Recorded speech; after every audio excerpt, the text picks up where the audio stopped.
This episode of the Burnout Recovery Podcast is brought to you by MEGA, your medical indemnity partner. Whether you're starting out in your career or have decades of experience, MEGA helps you thrive with support that goes beyond insurance. Enjoy travel benefits like complimentary travel insurance and Qantas points on your membership, plus education, medico-legal support, access to career coaching and wellbeing resources. Visit mega.com.au to learn more. Insurance issued by Medical Insurance Australia, which has not taken into account your objectives or situation. Before you make any decisions about our policies, please read our PDS and consider your needs. Call us for a copy or visit mega.com.au. Busy day, quick question, no time to dig. Heidi Evidence brings the evidence to you. Clear answers with citations you can trust. Completely ad-free, unlimited and region-aligned. Find evidence in the chaos. Search HeidiHealth.com. Welcome to the Burnout Recovery Podcast, a guiding resource dedicated to healthcare professionals on their journey to overcoming burnout. Spearheaded by Dr. Joe Braid, a certified professional coach and rehabilitation physician. Hello and welcome back to the Burnout Recovery Podcast. I'm Dr. Joe Braid, your host, medical doctor of over 20 years and expert in burnout recovery and healthcare well-being. And if this is the first time you've listened to the podcast, a really warm welcome to you. Before we start today's podcast episode, I've got some incredible news to share with you. I received word that this podcast is now in the top 3% of global podcasts. This really did take me by surprise. I'd been sitting in the top 5% for well over a year, and I wasn't really expecting any shifts around that. It wasn't a goal that I was going for. In a way, it was kind of a hidden goal. When I started this journey of putting out this podcast, which is 3.5 years ago now, wow, episode 181 today, I simply wanted to create a space where healthcare workers could find practical support for burnout recovery, where you could feel seen, you could feel understood, and have some real strategies that are tried and tested, evidence-based, and work. But to know that the conversations are reaching and helping so many of you around the world, it's both humbling and energizing. So today I'm exploring something I see overlooked far too often in burnout recovery. The fact that your specialty matters. So this is really specialty specific burnout recovery tools. A surgeon's burnout looks different from a general practitioner's, which looks different from an emergency physician's. Yet often recovery advice treats all healthcare workers the same. So here I'm doing it differently. I want to share a bit about some clients I've worked with over the years, both wonderful physicians, both experiencing severe burnout, but their paths to recovery were really different. First of all, I've got a client who was an emergency physician, and her burnout manifested as hypervigilance that was never able to be turned off. She'd come home from 12 plus hour shifts and feel like she was scanning for the next crisis. She couldn't relax because her nervous system was stuck in that kind of emergency mode, fight or flight. And traditional advice like practice mindfulness felt impossible when her brain was wired for split-second life or death decisions. Secondly, I've worked with a lot of family general practitioners, and one of my clients, his burnout looked completely different. He felt emotionally drained from the constant stream of human suffering, not acute trauma, but the slow, grinding weight of chronic illness, mental health struggles, and social problems he couldn't fix. He described feeling like an emotional sponge that never got wrung out. So the recovery strategies that worked for the emergency physician, she would often do some kind of movement to discharge that hypervigilant energy and structured decompression routines after shifts. They didn't help the general practitioner. He needed boundary work around emotional absorption, techniques for processing accumulated grief, and ways to find meaning despite not being able to fix everything. So often when I do workshops around what's meaningful to you, it's a very action-oriented task that people want to do. It's got that element of fixing in it. But what if you can't fix anything? And that's the very nature of so many chronic and complex conditions we work with these days. So this experience taught me something crucial. We can't apply a one-size-fits-all solution to specialty-specific burnout patterns. Your role shapes not just how you experience burnout, but how you need to recover from it. So I've worked then with a range of different specialists and across different healthcare disciplines as well, people who need different kinds of recovery strategies. So I wanted to also share some research that I've also looked into for this specific podcast episode. The research on specialty-specific burnout is really eye-opening. A comprehensive 2025 study published in the BMJ, the British Medical Journal, analysed burnout patterns across 15 medical specialties and found distinct profiles for each. I'll just summarise a few. Emergency medicine and trauma surgery showed the highest rate of hyperarousal symptoms, difficulty sleeping, hypervigilance, and what researchers call crisis addiction. So the inability to feel normal unless they're dealing with a high-stakes situation. General practitioners, psychiatrists showed the highest rates of emotional exhaustion and what's termed empathy fatigue, the gradual erosion of emotional responsiveness due to constant exposure to suffering. Surgical specialties demonstrated unique patterns around perfectionism and control. The study found that surgeons were more likely to experience burnout related to loss of autonomy and procedural frustration, while also showing remarkable resilience in crisis situations.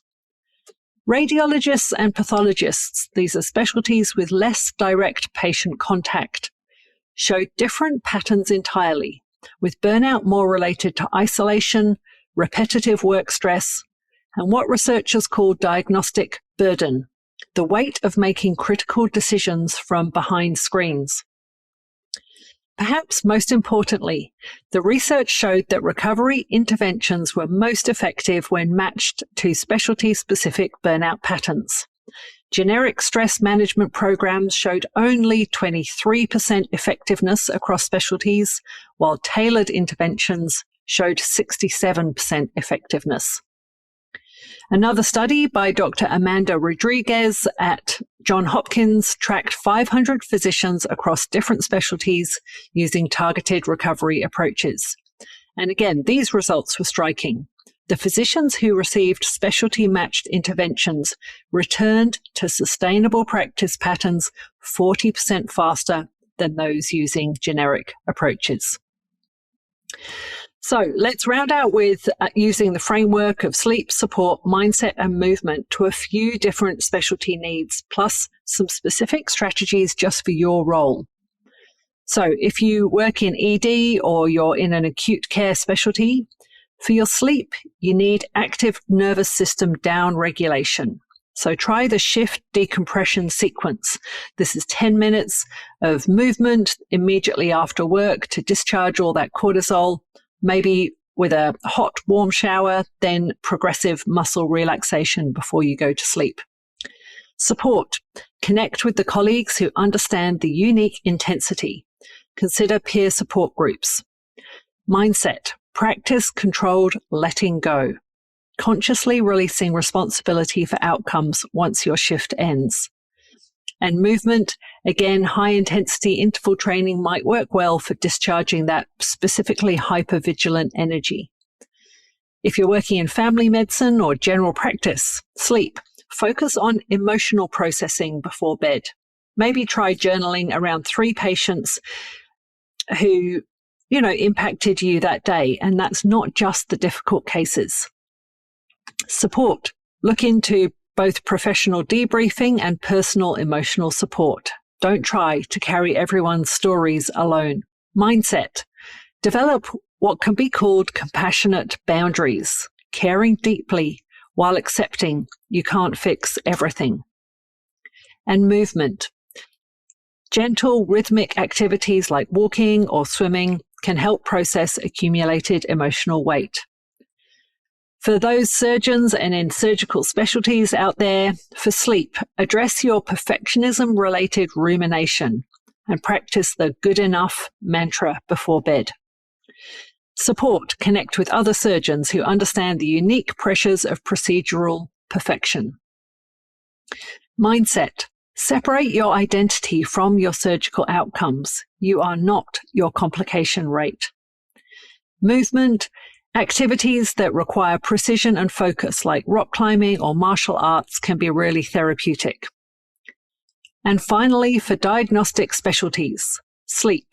Combat isolation with evening social connection, even if it's brief.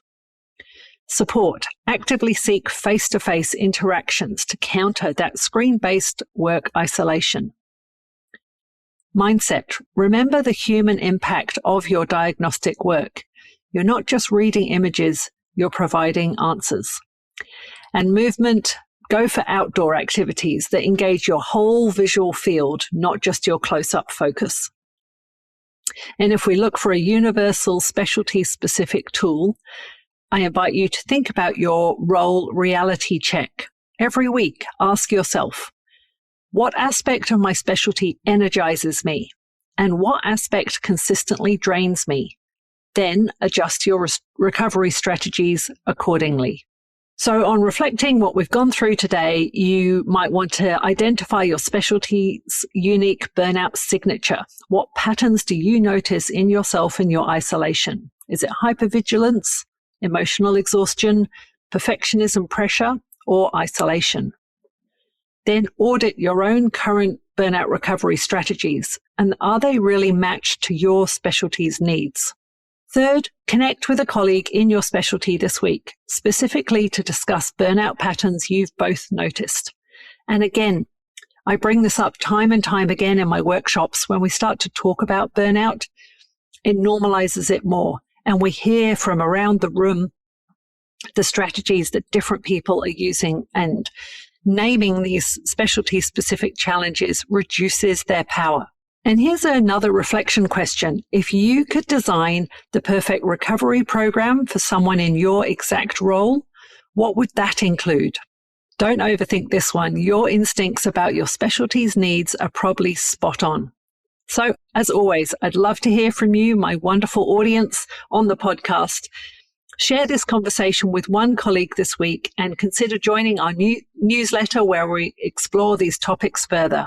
You can find me on socials, either under Dr. Joe Braid on LinkedIn or Burnout Recovery Doctor on other socials such as Facebook and Instagram and YouTube.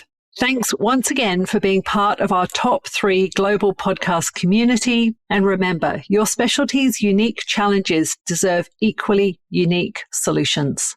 Until next week, take care of yourself in ways that honor both your role and your humanity. Thanks. Ready to take the next step in your burnout recovery journey? Visit drjoebraid.com for free resources, all 150 plus podcast episodes, and information about my keynote speaking. Links are in the show notes. Your well-being matters. Protect the asset that is you.